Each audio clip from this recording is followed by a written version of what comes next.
welcome. Good morning, afternoon, or evening. Your video is about to start. I just wanted to invite you to take a moment with me to remember our deployed military members who cannot be home like most of us can be. It is a cause that is near and dear to my husband's heart and therefore my own as well. And if you feel like it, take a moment with us. Enjoy your video. Bye-bye. Good morning. It is Friday, Fraud Law Review. Today, I'm looking at a plea of guilty for defrauding the government of more than $1 million. And there were 7 counts of Social Security fraud. So let's see what's going on here. This person pled guilty, so I'm going to say his name because otherwise I wouldn't, due to my love of the innocent until proven guilty aspect. And since he pled guilty, we will go with the proven guilty business. James Sessoms, Sessoms, age 60, of Philly, PA, not too far from me. There were 7 counts of Social Security fraud, but there was also 1 count of SNAP fraud, that would be food stamps, and 7 counts of false statements in connection with healthcare benefits. All right, let's see what this not so lovely Mr. Sessoms has done. Apparently he had a scheme to use stolen identities and Social Security numbers. Oh, wait a minute. Weren't they telling us? Somebody was telling us on the news or blogs or YouTube that there's no Social Security fraud, blah, blah. Okay, let's just keep going. In this case, one person actually did it with 7, and it was $1 million in total, or over $1 million. So I think it's about time we stop listening to those people, right? Let's fix it. He used those stolen identities and Social Security numbers to file for government benefits, including SNAP and Medicaid, with a total loss to the government of $1,063,600. And of course, that's what's known. Goodness knows what is unknown, right?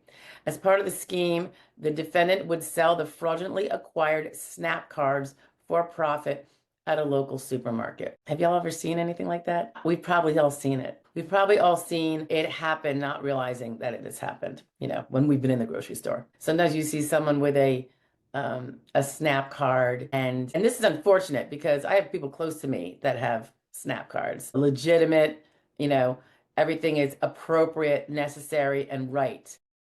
And then I see the others, and it burns me up. It really does, because there would be a little bit more SNAP for the people that need it if those that didn't take it from them. Detailed court filings and admitted to by Mr. Sessoms from 2019 through 2023. He defrauded the U.S.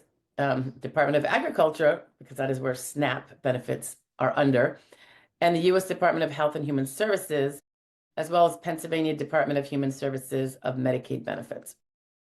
He was using false and fraudulent benefit applications, including false and fraudulent identification documents in connection with his applications. He obtained or created the names, Social Security numbers, and personally identifiable information for several fictitious persons, and obtained the names and personally identifiable information of other persons. So he obtained or created, and he also, so I wonder what that means. I'd love to know the details. Okay, including valid Social Security numbers, so that's something he obtained, which he placed on the applications for SNAP and medical benefits, which were submitted to PADHS under penalty of perjury. I'm curious. We had 6.5 or so million active Social Security numbers that were active despite the parties likely being dead since they were like 150 years old. Some people, even up high, were saying, oh, but no Social Security was taken from it. They were just there and active, and the other side was saying, do you know the risk of fraud in other areas of the economy due to those being active? And think about it. No one's actually paying attention to those numbers. The owner of those numbers is not calling SSA saying, hey, I think someone stole my SS number, right? And this is an example because of what may have been from these numbers. I'm not saying it was. They don't give us the numbers and what the number holders are alive or dead, but for SNAP, at the local level. And yeah, so one could say, well, that wasn't Social Security. You're right. That one wasn't Social Security, but it's fraud being used with the Social Security number, taking away from other needy people. Okay. He also submitted, in order to obtain these benefits, false and fraudulent driver's licenses bearing his photograph under those fictitious and other persons' names. Interesting. I'm trying to recall, and it's funny, my husband works for PennDOT. So do you need a social security number to get a driver's license? I'm thinking maybe it goes on the form. I don't recall. It's been that long, of course. I'm an old dog. On some of the online applications, Mr. Sessoms added purported family members, such as a spouse and children, which caused more funds to be awarded for SNAP benefits, but also caused additional Medicaid costs, including additional costs for all of the added family members. To obtain these benefits, do you hear the dogs? UPS must be here. To obtain these benefits with family members on the applications, Sessoms submitted fraudulent names and personally identifiable information for a spouse and children. Wow, to include fraudulent birth certificates for the children. The social security numbers utilized in connection with these identities were valid social security numbers assigned by the commissioner of the Social Security Administration, but assigned to other individuals than those named by the defendant. So those are truly stolen from, it sounds like, actively living people were getting their social security numbers exploited for this purpose.